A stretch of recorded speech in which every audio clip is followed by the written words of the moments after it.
As the Supreme Court debates marriage equality, one Nebraska woman is trying to put a pin in it by suing all the gays. Thanks for watching HuffPost Live. I'm Logan Tittle.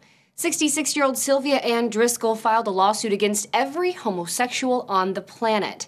In a 7-page handwritten petition, Driskell asks a U.S. district judge to decide once and for all whether homosexuality is or is not a sin. She declares that homosexuality is a sin and that they, the homosexuals, know it is a sin to live a life of homosexuality. Why else would they have been hiding in a closet?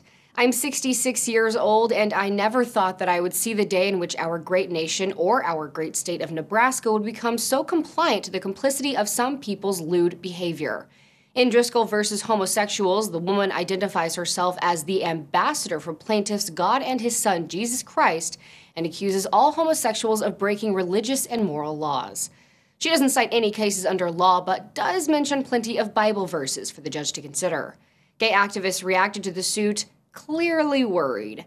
Daily Close's Stephen Payne wrote about the lawsuit in an entry titled, "My husband and I are being sued." It reads, "We've had a good run, but this is all about to crash and burn around our ears thanks to 66-year-old Sylvia Driskell of Auburn, Nebraska. This outstanding legal scholar has just filed an extraordinarily powerful lawsuit.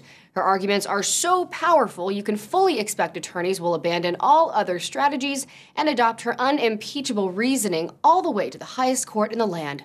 Brian and I will be liquidating our assets in preparation for a certain loss. We anticipate the restitution ordered to this woman will take us down to our very last penny. In the meantime, our fear is so great we have ceased and desisted being homosexual." And advice columnist Dan Savage tweeted, "Man, I hope I get deposed." So far, the court has not issued any summons for the hundreds of millions of defendants. We won't hold our breath.